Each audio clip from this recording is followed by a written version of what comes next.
Sir আপনি কি খাবেন, কি দিব? এবারে পানামায়াব। ভাই আমারে 10 টাকার ভাত দেন।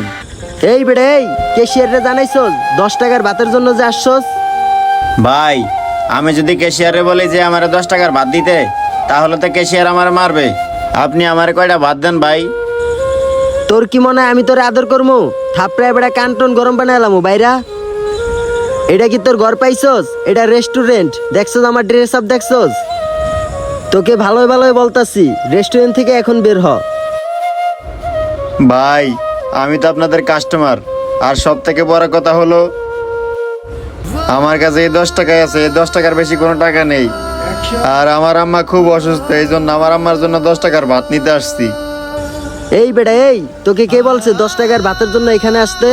তোর মতো কত কাস্টমার দেখছি এরকম 10 টাকার ভাতের জন্য আসে। যা, এখন ডিস্টার্ব করিস না।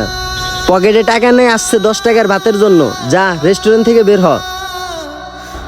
ভাই আমার মা খুব অসুস্থ, আমি তো আমার মায়ের সেবা করতে করতে আমার সময় শেষ হয়ে যায়, এই জন্য আমি কোনো কাজ কামও করতে পারি না। তার জন্য আমার কাছে বেশি টাকাও নেই, এই জন্য আসছি 10 টাকার ভাত নিতে। শোন, আমি তোকে একটা বুদ্ধি দেই, তোর কোনো কাম কাজ করা লাগবে না। তুই এই রাস্তার মোড়ে গিয়ে ভিক্ষা কর, ভিক্ষা করলে অনেক টাকা পয়সা পাবি। যা এখন এখান থেকে। ভাই ভিক্ষা করা তো আমাদের ইসলামে জায়েজ নেই, আর আমি সুস্থ মানুষ, আমি কেন ভিক্ষা করতে যাব? আর এই যে 10 টাকার ভাত নিতে আসলাম না ভাই, এই 10 টাকার ভাত আমার মায়ের জন্য নিতে আসছি। তুই যদি কাস্টমার না হইতি তাহলে দেখতি এখন তোর কি অবস্থা করতাম। এই সুলাইমান এদিকে আয়। হ্যাঁ ভাই, আসতাছে। ওই তুই কয় টাকা টিপস পাইছস? আরে দূর, এক ফকির নিয়ে আইছে 10 টাকার ভাতের লইগা, ওই দিব আবার আমারে টিপস। শুন সুলাইমান, তোর একটা বুদ্ধি দি। কাস্টমার আসা ডাইল চাইলে ডাইলের মধ্যে গুড় একটা হাড্ডি দিয়ে দিবি।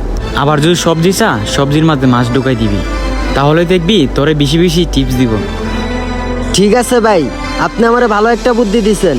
আপনি আমার আগের মেসিয়ান না? কিরে, তুই এখন এই জায়গায় বইয়ের স্কিল লেগে যাস নাকি এখান থেকে? এই বেটা যা। ওই বেটা এত আস্তে আস্তে আরো স্কিল লেগে চালু আট। আরে স্যার আপনি এখানে, আপনি এই অবস্থা কেন? এই মে চারে করে দোষেন কেন? ওই বেটা ওই 10 টাকার ভিখারি আবার তোর সার হয় কেমনে? ফাইজলামি করো আমার লাগে? ফাইজলামি মানে? আপনি জানেন উনি কে?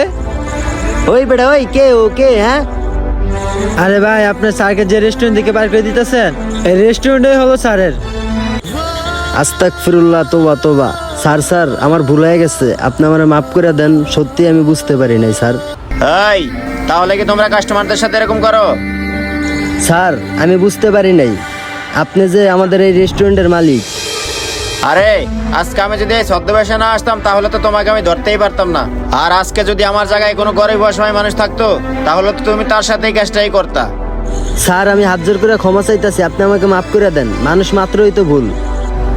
আরে তোমার কিসের ক্ষমা? তোমার মতো মানুষের কোনো ক্ষমা হয় না। আর আমি তো জানতাম আমার ওই রেস্টুরেন্টে 2টা সৎ কর্মচারী পেয়েছি, আর যাদের ভরসা আমি এই রেস্টুরেন্টে রেখে গেছি, তারা আমার রেস্টুরেন্ট কিভাবে চালাইতেছে তা যাচাই করার জন্য আমি এভাবে আসছি। আজকে যদি এই ছদ্মবেশে না আসতাম তাহলে তো তোমার আসল রূপটা দেখতে পারতাম না। আর শোনো, আমি কিন্তু আমার ওই রেস্টুরেন্টটা আমি গরিব অসহায়দের জন্য দিয়েছি, আর তুমি কিনা গরিব অসহায়দেরকে আমার ওই রেস্টুরেন্ট থেকে বের করে দাও। শোনো, তোমাকে একটা কথা বলি, তোমাদের মতো অসৎ কিছু কর্মচারীর কারণেই ব্যবসা প্রতিষ্ঠানের বদনাম হয়। আর আজকের পর থেকে আমার রেস্টুরেন্টে তোমার আর কোনো জায়গা নেই, তুমি এখন এখান থেকে যাও। স্যার আপনি আমাকে শেষবারের মতো আরেকটা সুযোগ দেন। শোন, তোদের মতো কর্মচারীকে যদি আমি আবার সুযোগ দেই, তাহলে নেক্সটে তোরা এই ভুলটা আবার করবি। তাই আমি তোদেরকে আবার সুযোগ দিয়ে আমার রেস্টুরেন্টের বদনাম করতে চাই না। আর একটা কথা শোন, কালকে থেকে যাতে তোকে আর আমার ওই রেস্টুরেন্টে না দেখি। আর এখন রেস্টুরেন্টে যাই আমি ওইটাকে বের করতেছি, তুই এখন আমার চোখের সামনে থেকে যা।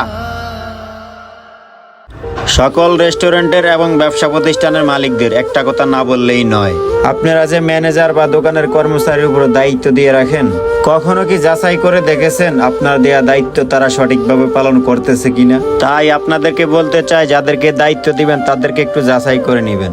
আর আমাদের ভিডিওটি ভালো লাগলে শেয়ার করে দিবেন। যে কোনো নতুন ভিডিওর জন্য আমাদের পেজটি ফলো দিয়ে আমাদের সাথে থাকবেন। ধন্যবাদ সবাইকে। আসসালামু আলাইকুম।